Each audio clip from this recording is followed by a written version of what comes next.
Formula One fans, and welcome to Fans Forum, the show where we put you guys in pole position as always, driving the conversation as myself and my VIP co-host get into all the action that happened across Austrian Grand Prix weekend just gone. What a weekend it was. Lando Norris bouncing back, of course, the lead car in Papaya. And in fact, it was his teammate Oscar Piastri that almost took it a little bit too far. Alongside that, of course, Ferrari, the best of the rest, are the Scuderia finally on the up. We saw a wry smile from Lewis Hamilton in the post-race press conferences as well. So who knows how the second half of the season could go for Ferrari. And we're going to be getting into all that and more with my VIP co-host, Shanna, who joins me this evening. Shanna, great to have you on the show. How are you feeling?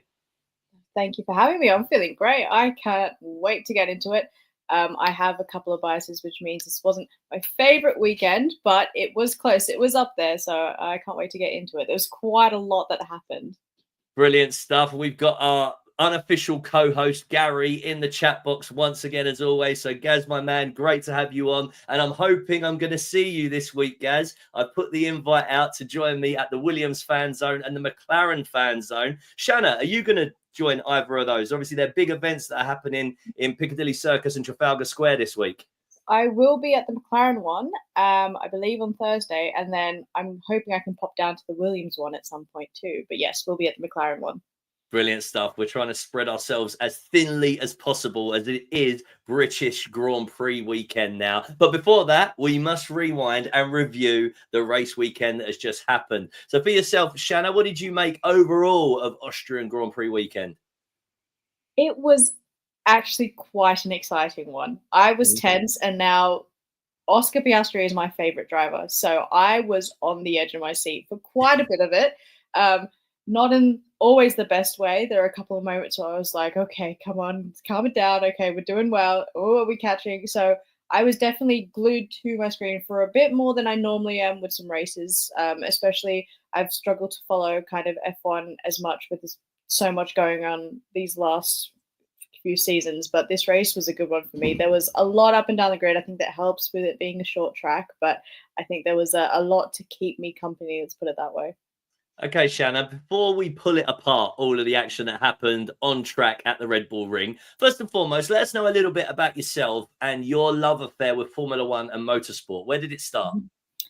So mine was kind of never really a choice, to be honest. It was always going to happen. Both of my parents, so my mum and my dad, were massive Formula One fans / just motorsport fans in general. So I grew up into a house where there was kind of motorsport on every single weekend, whether that was F1, rallying, Formula 2, Formula 3, supercars, anything.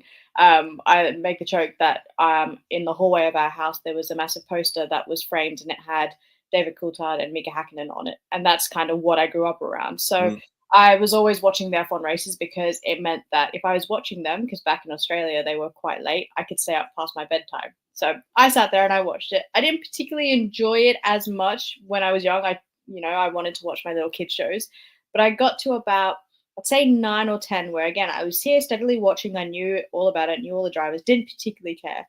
But I was a big YouTube kid, and I came across YouTube and I came across these compilations called Press Conference Funny Moments. And in them, Sebastian Vettel was a reoccurring figure.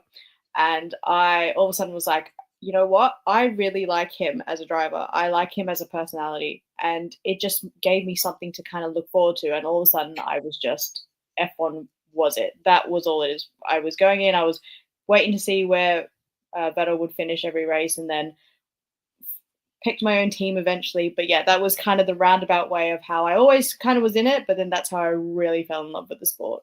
Yeah, Gary's saying it was a great race, battles up and down the grid this weekend. Before we get into it, Shanna, so you mentioned Coulthard and Hakkinen on the wall, then your love for Vettel. So are you someone in red nowadays? Are you someone in papaya, or does your flag post elsewhere? I am a Williams fan, so I've been a Williams fan for a while. So we've had some moments, again, not the best when it comes to this race. We'll get into that. But it's been great these last couple of seasons, seeing the upward trajectory, and I've really enjoyed this season. But yeah, so I've kind of just kept with Vettel for a while, and then unfortunately he left, but it was fine because Oscar came in and now he's my favorite driver on the grid. But yeah, it's been Williams. My family were big McLaren and Mercedes fans for the longest time, and I decided I didn't want to follow that, and instead I went for the enemy, I guess, at some points. But yeah, so Williams is my team. Oh, great stuff. Have you been to Grove over in Oxfordshire, the HQ? No, I haven't. I would love to. That's on the bucket list. You have got to go. The collection of cars they have got is out of this world. And when you're actually there, you can feel the history, the heritage, and the success in the room. So Vasudev, another returnee, joining in the chat box, saying it was a very nerve-wracking race for him. And then Max and Lando asking help for pace. Max out Landoed. Oh, Max out. Okay, you're Max out. Lando asking for help with pace and Oscar catching up in the end. Yes, Oscar did almost catch him, but then they stabilized at around about that 2-second mark. But I tell you what, let's get into it. Talking firstly, Shanna, about the Papaya boys. So Lando Norris, of course, bouncing back after the collision between the two cars in Canada and showing people really that he does have a mentality and a mindset to deliver even when under pressure from his teammate. What did you make of Lando's performance across this weekend? I mean, I think I saw it in a graphic. He was the top of every single session that was out there. So he was consistently at the top. And I know Oscar didn't get his final lap in Q3, but I do think Lando would have had it. I think this is one of his good circuits. I think we all remember when he had to catch up the 5 seconds, I believe it was, for the penalty that year to get in onto the podium, and I think he enjoys it, and he did it really well. He didn't really put a foot wrong in the end. I mean, we've had some moments where you get under pressure, might take a little bit too wide, or you stuff this up, or you make the wrong call. And realistically, as much as it pains me to say it, I don't think he put that much of a foot wrong. So you're a big Oscar fan, and so it puts a little bit of shade on Lando, but as you said, he really proved his worth. And really, we knew what the headline of the race was going to be immediately after turn one when Piastri got in front of Leclerc. What did you make of the head-to-head between the two McLarens and how they were allowed to go so? Oh, it had me sweating, but I really appreciated the fact that McLaren obviously gave them the go-ahead to race. I do think it's still a bit early to be doing team orders, especially when they both seem to be on the pace and they were there fighting it out. Had me very nervous for a long time, but also at the same time, I was like, okay, he can do this. Oscar might actually be able to, get there and get out in front of Lando. And I think they kept it quite clean, to be fair.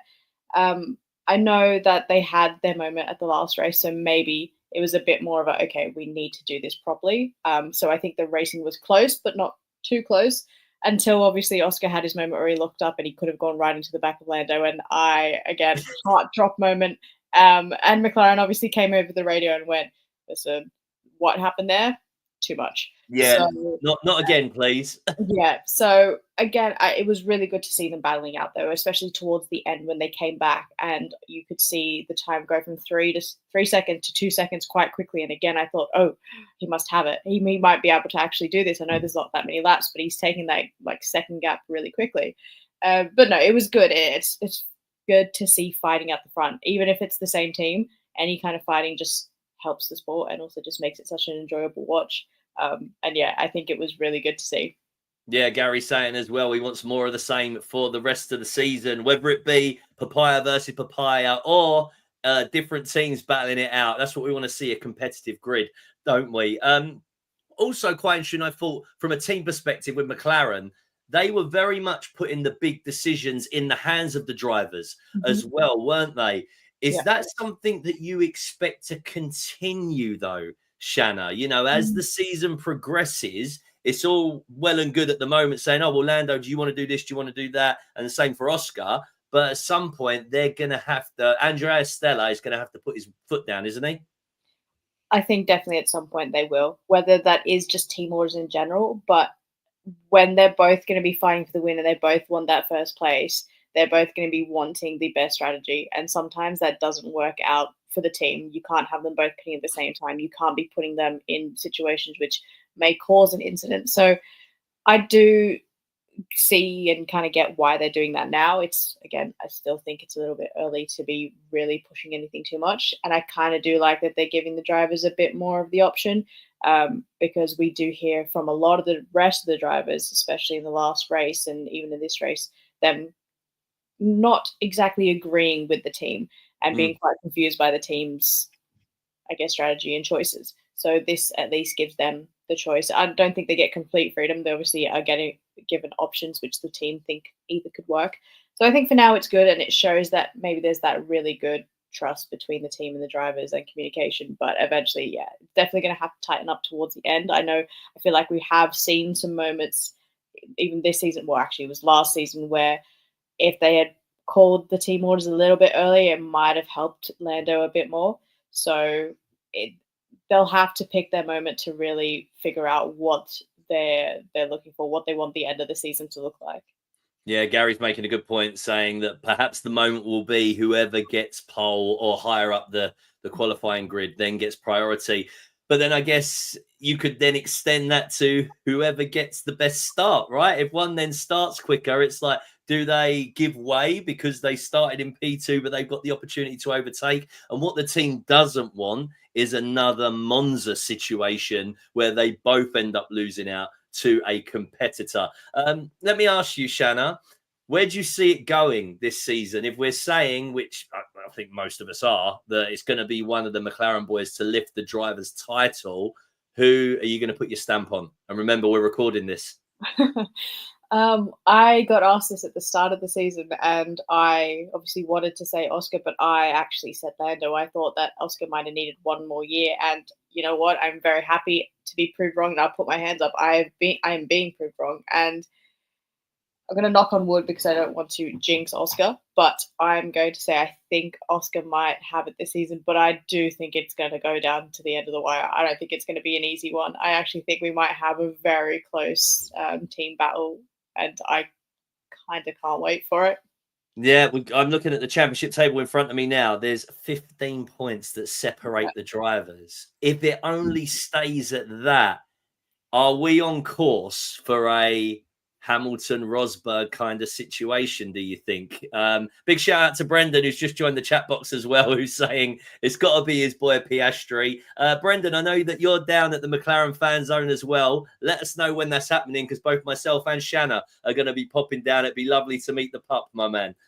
So, Shanna, what do you think? Are we going to end up with another Hamilton-Rosberg situation? Is it going to stay tight all season, or can you see your boy Oscar irking out a bit of a commanding lead at some point? I think it will stay tight. I think they are both just driving really well and doing really well. That the only way that there could be a big gap is if there's mechanical faults or they start making mistakes. But they're both proving that they can they're getting the best of it. They're handling themselves. I think they're both just doing too well to really build a gap on the other. So I think it's going to be close. It's going to go down to the wire. And in terms of it being Lewis or Nico again, depends. We're talking on track, off track. Let's hope not. I think hopefully you'd have learned from the past in some aspects, both team wise and driver wise. And I also think there might be less in it as such. I feel like the Nico Lewis one was also hyped up by a lot of years. So I'm going to say no, I don't think it's going to be as bad. But in terms of how close they're going to be, I think that way it will. Oh, but they're both going to be so hungry for the title. Of course, we will wait with bated breath. We cannot wait to see how it all unravels. But let's turn our attention to Scuderia Ferrari, the best of the rest. And as I mentioned at the top of the show, Shanna, we saw a somewhat optimistic and happy Lewis Hamilton in the pit afterwards, giving his sound bites. Should they be, as a team, pretty happy with this performance? Because they would stand out, really, number 2 of the race, weren't they? I think they should. I think they need to take those wins when they can. And it's these times where obviously there were some incidents which meant other teams weren't involved. Max wasn't, Kimi wasn't, but you could see Mercedes weren't completely on the pace anyway. And even if Max was there, the whole point is you got to finish the race to get a place. So I think they've got to take it. And yeah, they were quite close. Charles was up there in P2. Would he have been P2 if Oscar got his last lap in? Who knows? But he still was quite close. It still was a big gap to McLaren, I will say. Half a second is still not what you want. But no, I think Ferrari had a good race this time. They've had some questionable ones, but I think it was a good one. Yeah, I mean, we all know at the moment that McLaren have this distinct advantage with regards to tyre wear, and a track temperature that was over 50 degrees at the weekend meant that they were going to really stick out amongst the rest. So I think that there has to be a lot of positives taken for Ferrari fans when you consider the kind of management that George Russell was having to do behind them. And like you mentioned, Max didn't finish, Kimi didn't finish, but at the same time, Charles and Lewis still put it on P2 and P4 for qualifying. Overall, as a team, it still felt that there was a few radio messages with slight frustrations from the drivers. Are we reading too much into that and have to remember all of the adrenaline in the race, or do we think that the drivers still aren't completely happy with strategy and leadership? When it comes to Lewis and his tire calls, I feel like if you've watched F1 for a long time, you know that's kind of something that always happens no matter what. It doesn't matter what team he goes, doesn't matter what track it is, unless they're out in front, he's always kind of complaining or saying things about tires. So is it something that I'm completely concerned about? No, because it's quite often, and you hear it, and it's not just Lewis, there's lots of drivers complain about their tires, and this was, like I said, a hot one. Then when it comes to just decisions, I don't know, I feel like it got them what they needed this time. It might have been questionable, but it got them 3 and 4. It got them to a good place. They got the good qualifying. So I think it's possible that it's being read into a bit much just because you hear it from other teams as well. But Ferrari have become a bit of a joke when it comes to the clown memes and such. So I do think Ferrari sometimes get a bit more flack. Do they also have some questionable calls and strategy sometimes? 100%. But if you're listening to a lot of the team radios, you kind of hear it up and down the grid. Yeah, you are making a valid point as well. Hamilton having the best quali and race of his season so far. And I saw a really good statistic, in fact, that should also be highlighted with Ferrari. They're the only team where both cars have taken part in every lap of every race so far. So there is a consistency there and a reliability within the team, however much people like Gary are questioning their strategy calls. Let's go into, I imagine Gary's referring to the big call with Lewis when he mentioned that his tyres were fine and he didn't want to be brought in. And perhaps that's more about mindset. What do you think, Shanna, in a sense of that the 7-time world champion is looking at different perspectives at how to run the rest of the race, whereas maybe not everybody is that step ahead within the organization? I mean, I think he's just a racer at the end of the day. So I feel like in his mind, he's doing what he thinks will help him win, whether that's pass Charles or come in second or maybe even win. So there is obviously the chance that Charles was ahead. So maybe the strategy wasn't the best one to get Lewis ahead of Charles. And maybe Lewis thought, okay, but what if I stay out and I can do this? So I guess there's a half and half of maybe the team wasn't doing the exact best strategy because then they would have had some complications for the team. But then in terms of questioning it, again, I think it's just something that the drivers are always going to do. They're always going to think that maybe there is something that works better. They're the ones driving, they can feel the car, but also the team are the ones with the stats and the people in their ears from back at the factory and all the research. So it's kind of half and half. It's really tough. Do you go with the stats? Do you go with the data? Or do you go with the person who's, as I said, won so many championships and raced so much, but also hasn't done that much in this car? Mm-hmm. So it's half and half, and it really is, I think, obviously you learn to work with your driver and you learn to work with your team and trust it. But there was questioning calls with Mercedes still up until, like, even after how many championships and how many years. So I think it's something at the back of their mind. A driver is always going to be like, wait, is this really the best move? I could be doing this. I could be doing that. And realistically, you don't know until you do it, really. Yeah, Gary, very much a Lewis Hamilton fan. You can see there that he still doesn't feel that Ferrari are quite tapping in to all that experience that Lewis does have. Do you think, though, Shanna, this is a really good performance for Lewis to go into his home race with? Because I'm sure at the back of his mind, there must have been some concerns, particularly after the last time he was at Silverstone. You know, he secured that. Was it the 8th win at Silverstone, which makes him the biggest winner of any single circuit ever? to be such a high the last time he was there, he wouldn't have wanted to go to Silverstone and not be on the up. And it feels that they are. So what could that do for Lewis's performance next weekend? Oh, 100% could help for all, because it wasn't just a lucky race. It was a good qualifying too. And to go into any weekend with the race before being good in quali, good in the race, got a good spot just off the podium. The car felt good. Strategies were good. Kind of you did what you wanted to do. I just feel, I guess, happy. Like you said, he felt so good after the race. I think that would definitely bring the confidence up, but also it means going to Silverstone, he's going to have a bit more hope, but trust in the car too, hopefully. And then they'll take whatever learnings they got from Austria and be able to help that. He can use it in the car, they can use it as a team. And it's giving the best kind of foot going into it. You don't want to come off the bad weekend into something like your home Grand Prix. Great to see so many of the Fans Forum family in the chat box tonight. Rihanna there just saying that she hopes Ferrari can keep it up. It was a move in the right direction this week. And then Javier as well from Race Talk F1 just thinks he's being completely patriotic. Going to be a British 1, 2, 3 at Silverstone with Lewis on the top this weekend. I think it's something that a lot of Brits would love to see, so we will wait and see if it happens.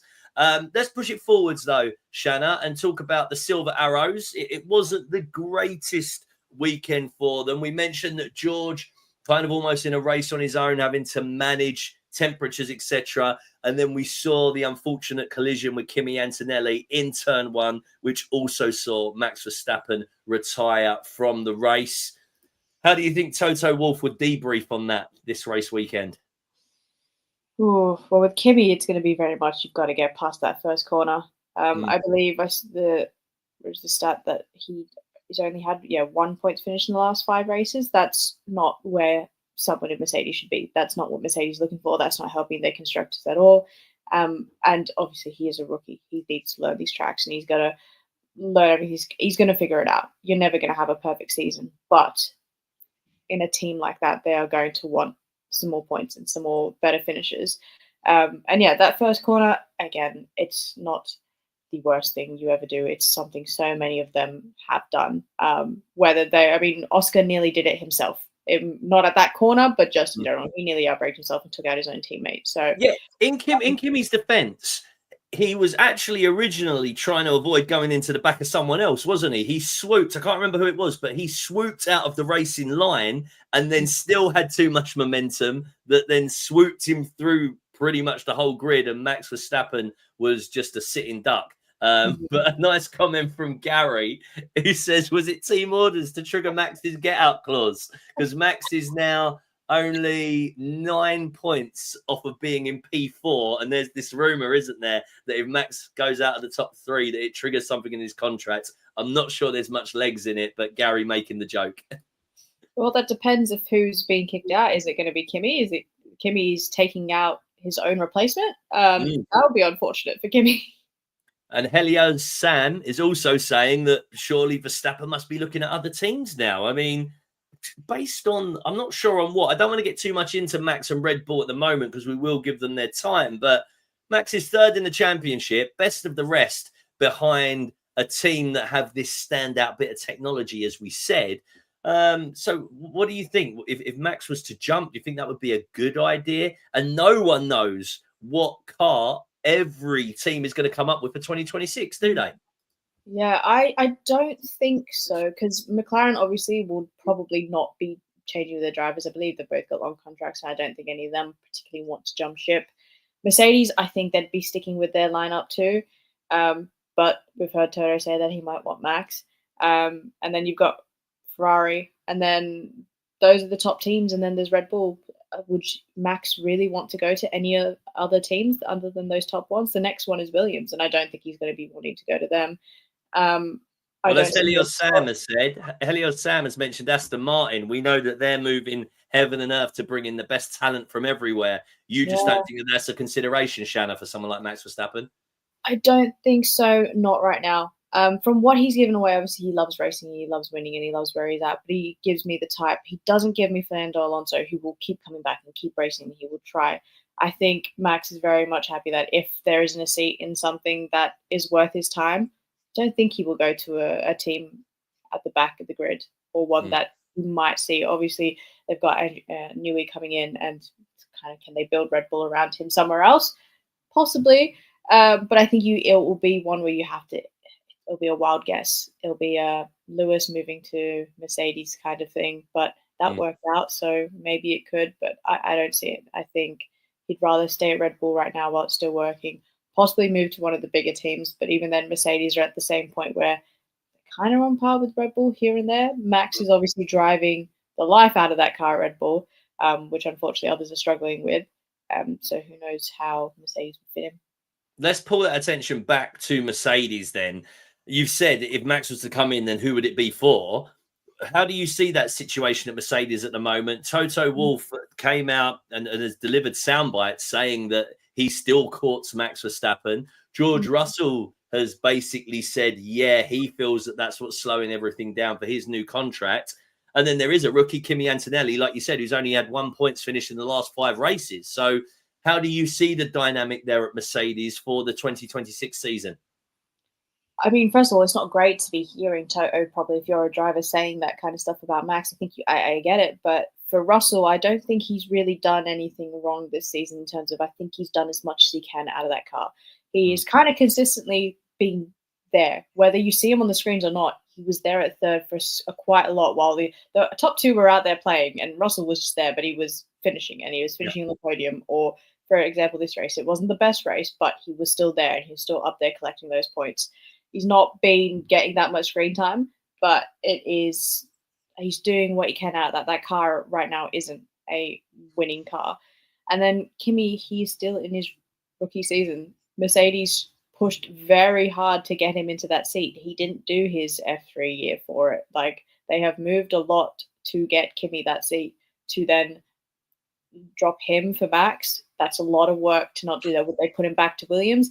I mean, do they really think Max can come in and change that car that much? I'm not sure if I would say that he could, and I think that's a lot for Mercedes to do. But I don't know. I think if Toto is saying that stuff, it can't be something he's not thinking about. But I don't think it's the right thing. Yeah, we have to remember as well that the relationship with Williams isn't what it quite used to be. So Williams aren't so much in need of any kind of leg up from Mercedes and bringing through their young drivers. I think James Vowles very much there now sees the team in its own entity, even though they are a partner of Mercedes as an engine supplier. But yeah, I think it's a very different situation now. And whether James Vowles and the contracts that the Williams boys have there, even would they be able to get out of them, or would he even want Kimi Antonelli over an Alex Albon or a Carlos Sainz? It's a very interesting dynamic, that the whole of it, and we'll see how it pans out anyway. And it'll be interesting to see who's in those 2 Mercedes seats. I love the soundbite from George Russell, though, who said he was quite calm about it because every team has 2 seats. And I think from that, what he said is there's 20 seats and there's no way that someone won't give me one next year. Well, in fact, next year there's 22 because we've got Cadillac as well. So the way George is performing, 5 podiums in 11 races, I don't think he's going to have a problem in finding a seat next season. Let's push it forward, Shanna, and discuss possibly the performance of the day or across the weekend with regards to what's been happening thus far in his season. Liam Lawson, right, qualifying in P6, finishing the race in P6. And I think what was even more impressive with that is that he lost 3 places in the start of the race. So that alternate strategy, one-stop strategy that they implemented, really worked for him. And this could be the foundation for the young man to revitalize his very young F1 career, couldn't it? 100%. I think it's definitely a good one for him personally, and maybe his confidence as well after the season he's had. And the move to Ricard wasn't the smoothest. It wasn't the greatest of start. Everyone thought, oh, he'll come into that and he'll be fine. And Hadjar has had some standout performances, so it was going to be a tough one coming into it. And yeah, he did really well. I mean, qualifying, putting that car in 6 in qualifying, that didn't have to do with cars being out or anything like that. That was purely he put that car there. So yeah, it was a great one. And then the race itself, yeah, to make that work, especially like you said, it was hot. The tires were not dealing with it great, and he managed that one stop. So I think Lawson did really well, and it came at a time where Hadjar didn't, or at least from what I could see on the screen, he didn't have the best race either. So it was a good time to pull it out. Yeah, what we have to remember as well is that all of these cars, well, each team has a distinct driving style, the way that car has to be driven. And for the young man Lawson to originally have to tweak his style to get it to work with the Red Bull, which he struggled with, but albeit only got 2 races. But now we're seeing Yuki Tsunoda struggling with the same thing. It's kind of like you cut everyone some slack all the way back to after Daniel Ricciardo, basically. But for Lawson, he's now had to then jump back in the V carb, had to kind of undo the tweaking he tried to do for the Red Bull. And you're not going to be able to do that overnight, are you? Immediately. We've got to give him some time. His confidence must have been shot to bits. Yeah. But what's this performance going to do for his confidence for the rest of the season, do you think? I mean, it's going to show it that it's there. He can do it. He needed some time, and no matter what the next race is, there's always going to be a chance that he can put it up there. He's done it now once. There's no reason that he can't replicate it. Obviously, it doesn't mean that it's going to be P6 as much next time, but he knows that he can drive the car. He can put it up there. He can fight. He can overtake. He can lose some places, but make them back. So, and he obviously knows that he can make the one-stops work if need be, and he's working the car better. So I think in general, it's just going to show him and also just everyone else, which will help him in turn, that he can do it. Give him some time, so maybe people will lay off him in the media and socials and everything like that, which can also in turn help him out too. Yeah, I think possibly quite important as well that he was able to outperform his rookie teammate, because that is puts a real big monkey on your back as the more experienced driver. But if we turn our attention to Isaac Hadjar, or should we say Isaac, we've been corrected by Lauren McKees on the broadcast and the guys from F1. So we're going to try and say Isaac Hadjar from now on with our French accents. This is an off weekend for him, but I guess it shows the standard that he's set post Australia, right? What have you made of the young Frenchman's performance this season? I think for me, he's been my rookie of the year, to be honest. I think I didn't really pay him too much attention, I'll be honest, and that's my fault. I watched him in F2, and even then, something about it, I just didn't particularly pick up it. I thought he was good, but he didn't catch my eye massively. And then he's come and he has adapted really well and really put it out there. But I think the biggest thing is he's handled the pressure so well. He is going there, and you can tell he just loves to race, and he's going out there and he is trying his hardest each week, and he's put out some really good races and really good results. Obviously not the best this time, but he's shown enough that he can do it. Then this race doesn't mean that he can't. It just wasn't a great one for him. He'll bounce back. We'll get on to the next one, and I think we'll see some more standout ones from him. Turning our attention to Aston Martin. Now, you mentioned earlier, and I didn't pick you up on it, but you said a team towards the back of the grid. Currently, yes, they are at P8 in the constructors, but we know about some of the big hitters they've got behind the scenes now. And we have it on good authority that one of them, in the shape of Adrian Newey, has cast his eye across the current car. And it's no surprise that in the last 3 races now, Fernando Alonso has scored points. So what do you make of that? And what do you think can happen for Alonso and the team across the rest of the season? Do you expect them to stay in P8 from what you said? I think they might be able to move up a little bit. I don't see it being a massive change. I think they could possibly get P7, maybe P6, but even then, I'm going to say P6 would be the highest they're going to get. Right. I know there's been a lot of talk about Newey, and he can pull off some miracles. We've seen it. If you've read his book, you know he's just too good. He's too good. Can he come and do it that quick? I'm not too sure. I think in my mind, Aston will be very much hoping that, or putting him to work on that 2026 car. There's only so much you can do now with this season, and a lot of the times F1 teams seem to cast off a season if it's not going too well, and it's towards the end of the regs anyway. So I don't see him moving too much. It is good that they're getting into the points now. It would be good to get both the drivers up there to really push the team forward, because right now Alonso is doing the work. He's done it. He did well. Really drove a lot better in that race, and you can see they figured something out. So that's good. Now let's see if they can kind of both do it, pull it together, and then possibly a couple moves. Yeah, Ewan saying Alonso driving well again. Gary just saying he does think that Max could go to Aston Martin to link back up with Newey. Obviously he's seen the secrets and the success over the last 4 seasons and seen him lift the drivers' championship. So why not if he wants more, Max Verstappen? Let me call you out then, Shanna, and ask you, who do you think then for you will be team P5 best of the rest then? If it's not going to be Aston Martin, who have taken that position for the last couple of seasons, who do you think it will be? I think Williams can do it. I think they can hold on to the end of the year. They've done really well. Obviously, this race is not great, and Alex has not had the last best 3 races, but I think it's shown that they can do it, and both drivers can do it. I think that's something that they have up on some of the other teams, is that they may not be the fastest out there, and some races they do struggle, but when it is a good track, you tend to get both of them up close to the points. There have been a couple of double points finishes, which I think the other teams aren't pulling together as much, which is letting us pull ahead a little bit. So I'm going to say Williams. Yeah, with Williams shining out of your hearts, I can hear there from the us comment that happened. Vatu Dev just saying if Lance can get penalties for the things that he does, then Kimi should have got a bigger penalty for what he did to Max Verstappen in this race. Let's turn our attention to Lance Stroll and what's going on there. What have you made of it, Shanna? Lance has had his struggles this season. Started well with back-to-back points finishes, but even this race weekend, he was it P8, I think, in FP3. So there was a bit of a surprise, but him and Bortoletto both in the top 10. Everyone was like, okay. Bortoletto maintained it into qualifying, and something happened to Lance Stroll. Is the young man struggling a bit with motivation, support? What is it for you?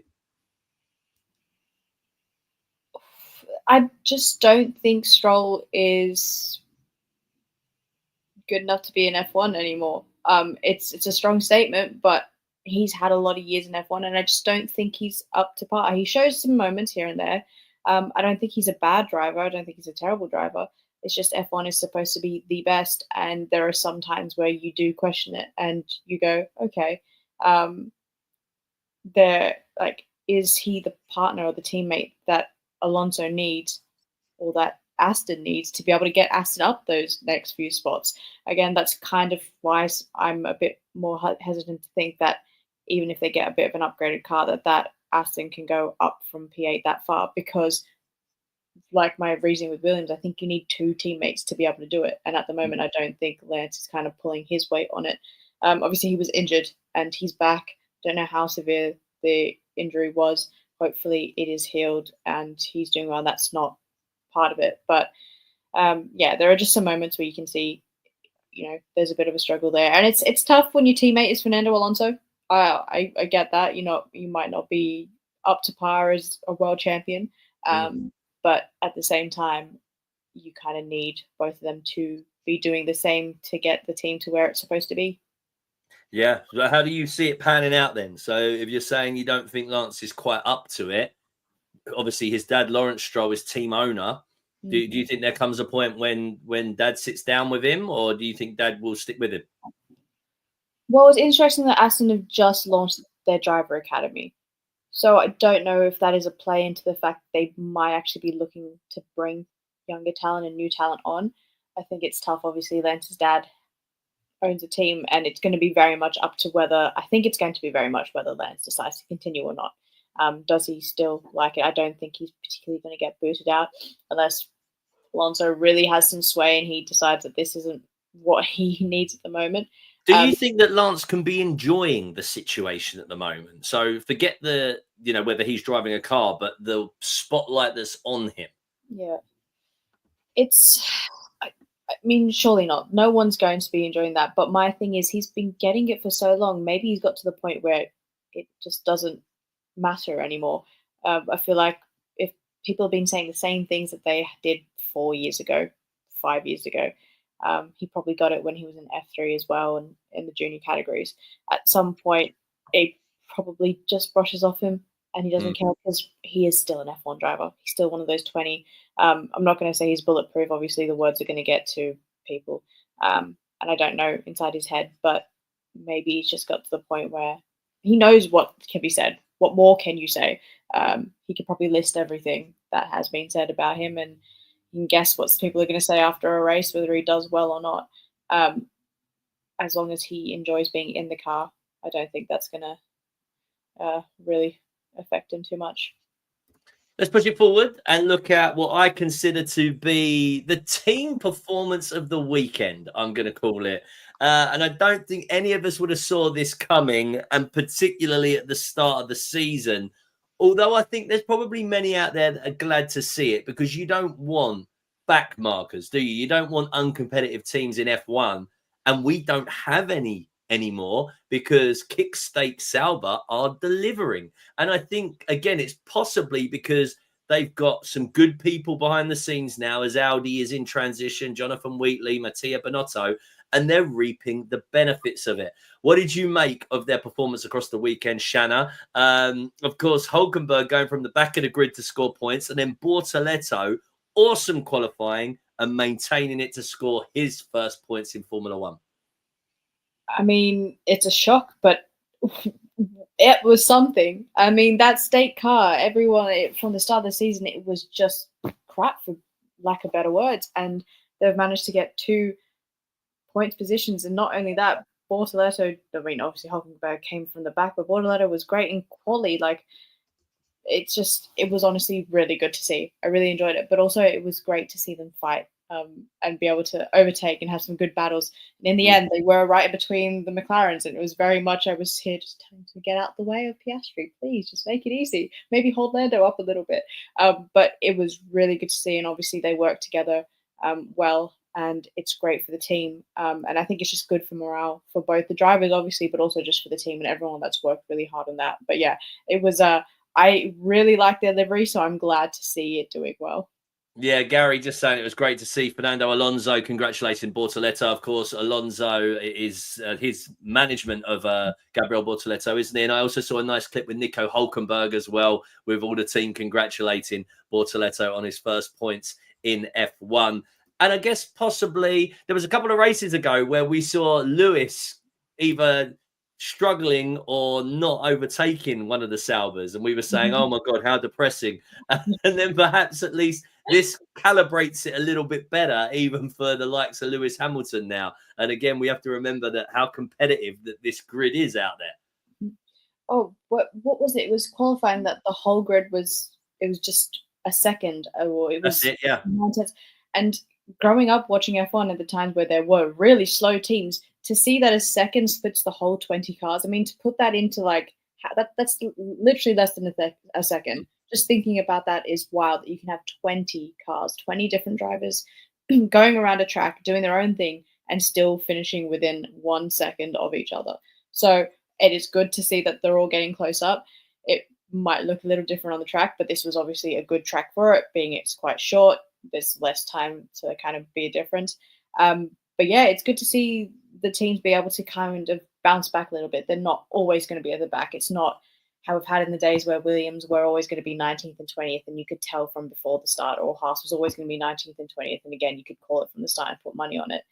So it's good to see that there's some learning going on, and the drivers are getting more comfortable. Bortoleto obviously getting more comfortable with the car, getting his first F1 points, and Nico just doing what Nico does. So yeah, it's really good to see. So Vasudev wants to ask, what did you make of the whole situation with the Hulk not letting Bortoleto past initially? Did you see it like that, Shanna? I mean, I didn't actually see it, but I could hear the commentary, and they were talking about that they wanted Bortoleto to be in the DRS trail first or something. Do you think there's any issue there? I mean, from what I saw post-race, and Hulk doesn't seem like the type that won't support a young rookie, but Vasu is putting it to you, so I will. Don't remember that well. I remember the comms being where they said you have to be within a second, which I think is fair. I think if you're trying to pass your teammate, you need to they cannot completely compromise their race. And obviously it's not going to be a massive thing, but they can't slow down for you that much. You need to be able to show that, okay, you are faster, you are quicker, you need to get up to it. As we saw, you could be in DRS and still not pass the car sometimes. So get up there and then understand it. I think I remember it wasn't the easiest of passes for Bortoleto to make, if I can remember. I think there was a little bit of racing, but I don't know if that was because you were still trying to get into within a second. I think we've seen a couple of moments like that in general through the grid. I think it's always hard to kind of let that go, especially given that they both finished right next to each other, and which means they were actually within each other's races. It's not like Yeah. one was at the back. But I think in the end, it was fine. They got through. It wasn't the longest. I've seen longer battles where some of the drivers have not wanted to do it. So I think the team were right in terms of, yes, you need to get within a second. You got to at least get close. It's got to be a good maneuver to get in front. You can't lose too much time on both of you. Yeah, you and also making the point, it was a great performance from the Hulk to go from the back of the grid to get points as well. And I guess we have to remember that whole balance. Bortoleto as a young driver as well, probably not wanting to eat too much into his tyres by following his teammate too close before he was given the green light to overtake. There's all of these little nuances, and he must have been so paranoid to a certain extent, Bortoleto, of delivering on that qualifying performance. So there's so many little elements that they're obviously making these decisions in a split second whilst trying to keep a car on circuit at 200 miles an hour. And we forget, I was talking to someone about this today, we forget that they literally are risking their lives. Because someone I was with was mentioning that conversation. I think Fernando Alonso once referenced about he knew a competitor would slow down because he had a wife and children. And so you're like, yeah, you forget that there's this added element that is actually perhaps in the back of some of the drivers' minds. And we'll get onto that with Max Verstappen in a little bit, of course, who is a family man nowadays, so much so he doesn't even attend F1 movie premieres. But let's first up push it forward to the Haas pair. Another good performance generally for the team, with Esteban Ocon scoring points once again after delivering in Canada. Ollie Behrman, he doesn't seem to be putting it together in qualifying at the moment, Shanna. Although race performance was there and almost scored points. Will this be a good performance for Behrman to take his confidence again into his home race? Because we have to remember the human element of that. That's the one all his family are probably going to be in the garage. He's probably going to have countless extra people that he knows that have got tickets in the stands, and he's really going to want to perform for his people. Do you think that this was a good pre-show for that, or is there still some teething issues for Behrman for you? I think you could still count it as a good performance. Not a great one. He's had some great ones at the start of the year, and I think that might have lifted the bar up a little bit, because then it's kind of dropped down back to what I'd say would be normal. I think we've just had some really good rookies in the past that have kind of made everyone's expectations go up. And it's like, no, they are still rookies that are coming into something completely different. F2 and F1 are still so different from each other. You cannot completely just get into one and be comfortable. And I think he just somehow managed to put it together for a couple at the start. And everyone was like, "Ooh, look at this!" And then he kind of went back into the flow of, okay, getting the hang of things. He's a rookie. Let's see where it goes. And I think finishing that P11, especially just being behind your teammate who's been in F1 so long. I know it's not points, but it's still Haas. That isn't the fastest one out there. And it is right behind your teammate, which is kind of where you want to be. Obviously, he wants to be in front of his teammate. But we all know that Ocon has had a lot of experience and he's a good driver. So to be there behind him, I think this was a good performance, especially going into Silverstone. Yeah, and looking at the Constructors' Championship, Haas, they're only 7 points off a P6. I think they surrendered. Did they surrender P6 during Canada? Because I think they were sitting in P6 at one point, Haas. But as an organisation, we know it's such a smaller team than many of them on the grid, and probably going to be less of an investment than the new team Cadillac that's coming in next season as an American competitor as well. But Ayo Komatsu's got them performing really well, and probably a shrewd bit of business bringing in Esteban Ocon, who's got 5 points finishes this season now. And again, we have to remind ourselves, a Haas. Were you surprised with that move, Shanna? And do you think he's repaying them for the faith? I don't think I was completely surprised by the move, just because I didn't think anything else would have particularly worked for Ocon. I don't think there were any other seats that were really open. I don't think any of the top teams would have taken him. And then you only had a few of the midfield at the lower teams, and some of them were already filled. And obviously, you had a lot of the rookies come in. So it wasn't the biggest shock. Alpine had their problems with Gasly and Ocon. Someone was going to be out at the end. Everyone kind of could see it coming. So not the biggest shock.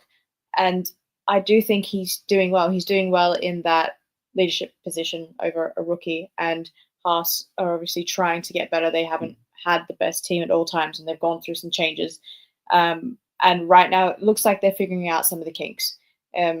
It's going, obviously, there's still ways to go, but it also seems to be a little bit more of a calmer team as well. We used to have Nico and K-Mag, and let's just say it wasn't always the most, calmest race from both of them. You got a bit of chaos from K-Mag, which we loved. It was great. We like K-Mag. But it's calmed down a little bit between these two, and Ollie, obviously, he's getting there. He'll get his moments, but he's still a rookie, and I think Ocon is doing what he needs to do. Come on then, Shanna. You mentioned that you couldn't see Gasly and Ocon staying at Alpine together. So I'll move it forward to Alpine and ask, did they make the right decision then? Sticking or putting their chips with Pierre Gasly, because they currently sit bottom of the constructors by some 15 points, whereas Ocon's sitting pretty up in P7 with the majority of those points. So did they make the right call, or is there more going on at Alpine for you? Well, there is a lot going on at Alpine. I think that's a little bit of a problem. There are so many changes. I don't think Alpine know what is up and what is down and what's going on themselves.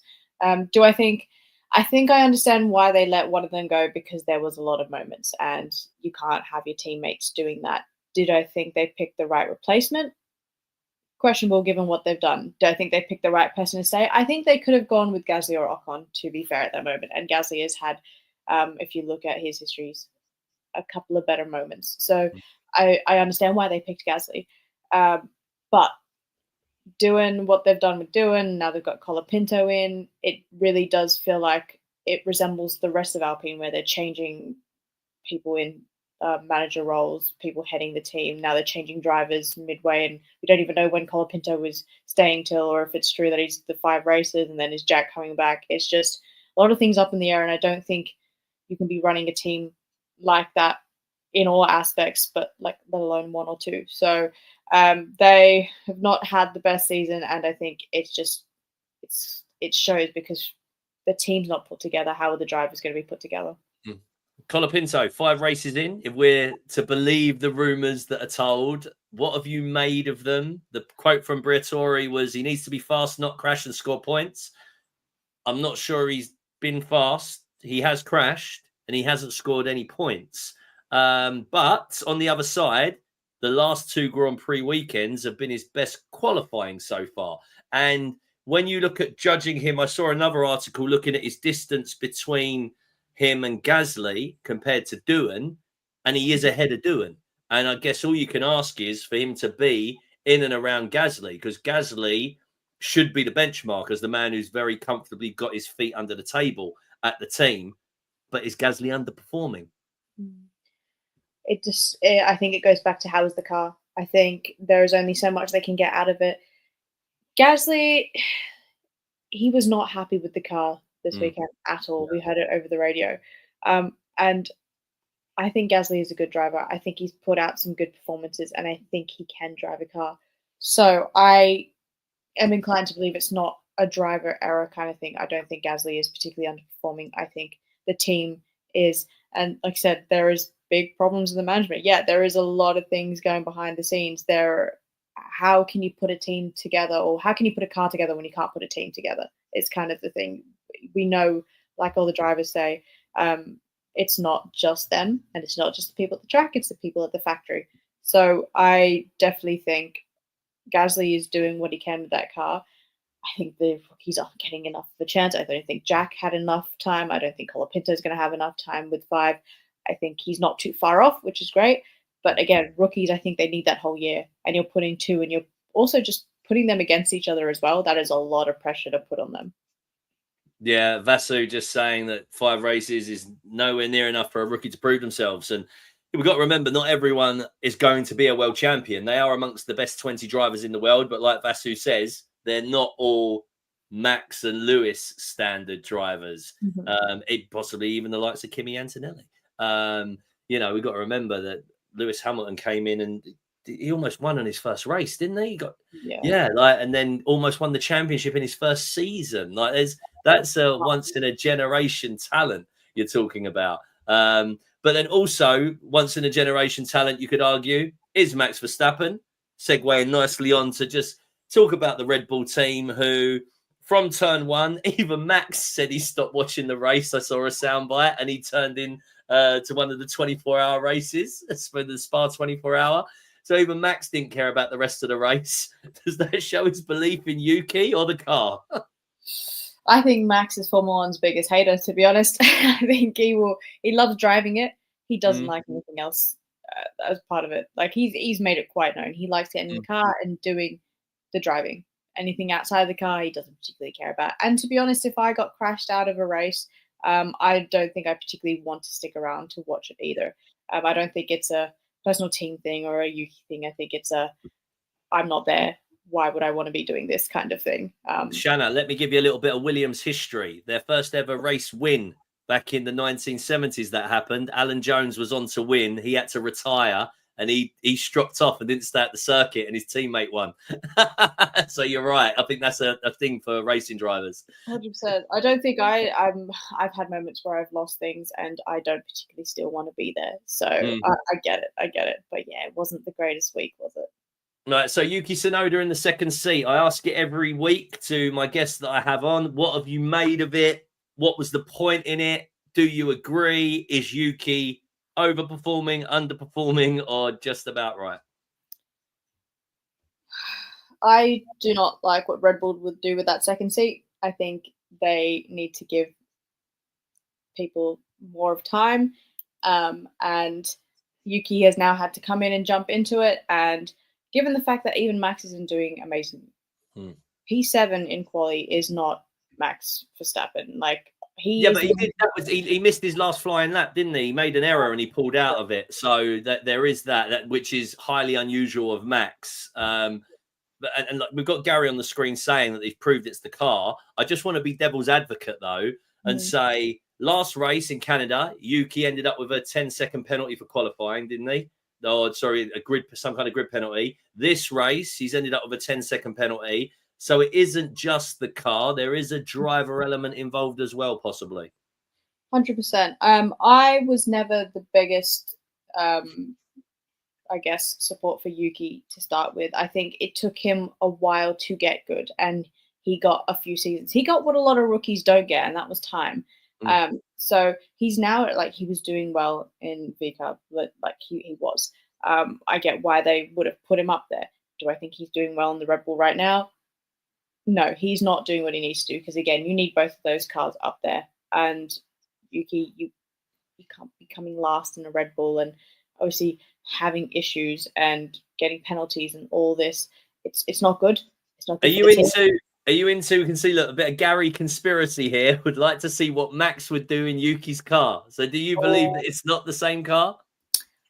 I think they are, and I think that's what the problem is. I think, like a lot of people say that the car's built around Max, and that's why it's hard to drive. So, I think it's less the two cars are different. I think it's more the two cars are very much the same, which means it's a struggle for anyone else who tries to come in because that is Max's car. Yeah, I would agree. Vasu jumping in and just saying this has been a post-Ricardo problem, like we mentioned at the top. And in fact, Sergio Perez mentioned when he was performing quite well that the car had an issue. Was it the beginning of the 2024 season, just last season? There's so many races, you just forget what season's what. But I mean, it was the beginning of last season, and there was multiple podiums, I remember. But he was still feeding back that the beast was very difficult to drive and no one listened to him. Everyone was just like, nah, Sergio, you need to fix up. Come on. And now everybody, including Max Verstappen, is saying, yeah, this car's a bit of a beast to drive. I think everyone is, especially Red Bull, probably taking back letting Sergio go because he realistically, out of all the number 2 drivers Red Bull have had since then, he actually did something with it. So let's take a look then, just to end.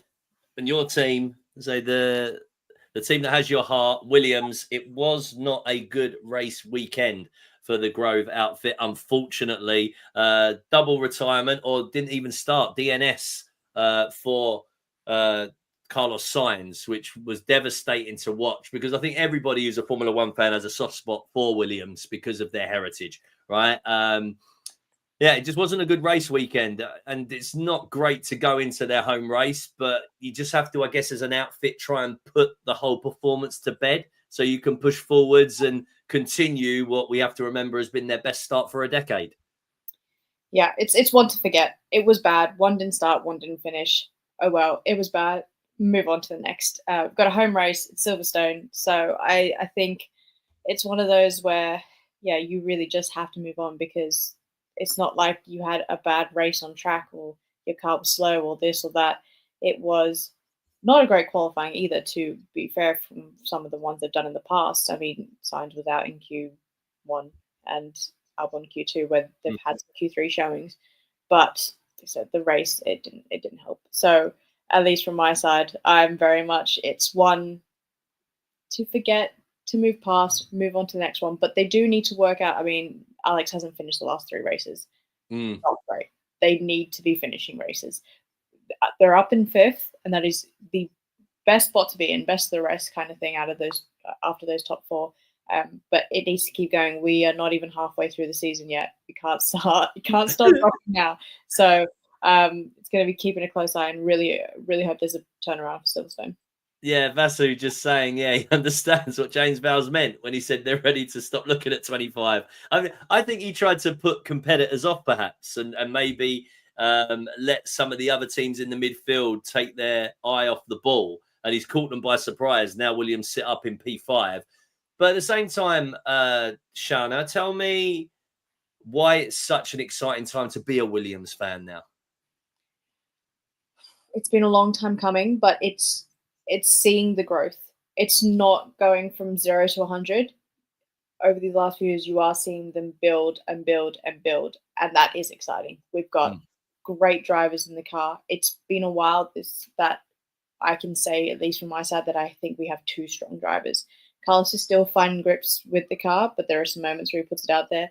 But there have been moments in the past where there have been one good driver and there have been one not so good that may not be pulling the weight as much. But it feels like we're on that change where it is very much, okay, we're getting the good drivers in.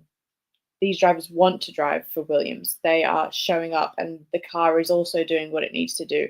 It's fighting. It is overtaking. It is, going to the end, and it's just a big difference to what it used to be. There were times where, like I said, there'd be P19 and P20, and you'd put money on it. So it is just great to see that turnaround, and you can kind of feel it. Again, I'm a Williams fan. I'm biased, but I can just feel it when you see on socials and you see more fans around the track and people wearing Williams. It's something that, like you said, everyone is excited to see Williams up there. I don't think there is many people that don't want Williams to do well.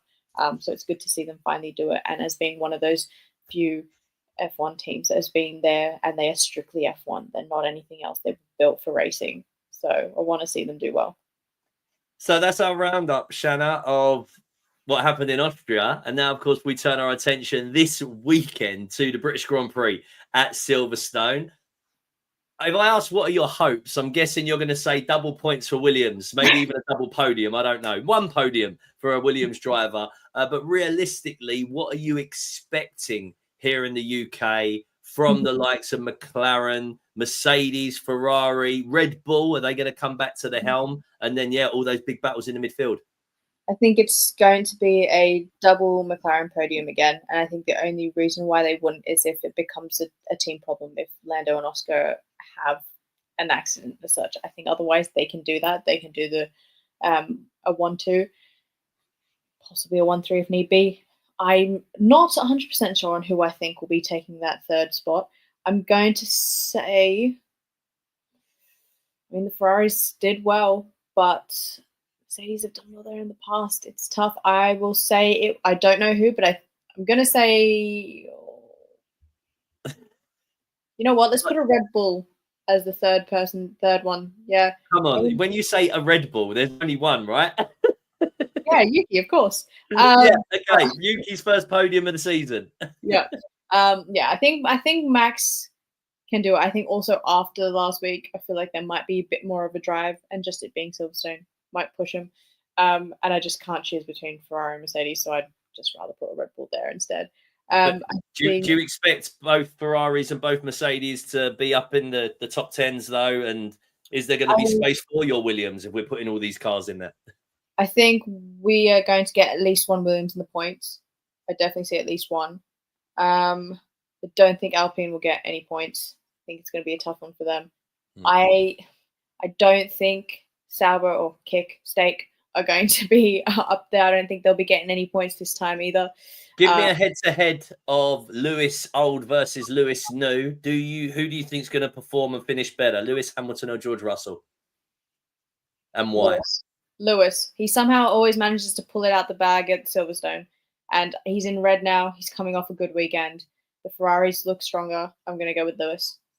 Great stuff. Well, listen, Shanna, it's been an absolute pleasure to catch up with you once again. Stay in touch and let me know when you're going to be at the fan zones, because I mentioned I'm going to be at both of them. And any of you guys out there as well, if you're in and around the Williams or McLaren fan zones, I'm going to be there on Tuesday at Williams and Wednesday at McLaren in Trafalgar Square. Love to meet as many of you guys as possible. Gary, you're going to give me a shout about being there. I don't know if Brendan's still in the chat box, but yeah, let's all catch up and make this a family affair as much as we can. Shanna, have you enjoyed yourself? And maybe we'll have you back later on in the season. Oh, 100%. I got to come back for when Williams keep that fifth. Love it. Yeah, maybe we'll do a recap of the season and we'll get a few of you guys on and you can be our Williams representative with your proud P5 t-shirt, which would be their best performance in I don't know how many years. But listen, thank you so much, Shanna, for taking the time to be with us this evening. And you guys out there, if you're watching this on repeat, thank you for supporting the show. Make sure that you like and subscribe, as it really helps put it out there as well. And we'll see you for a recap in just a week's time for the British Grand Prix. Have a good week, people.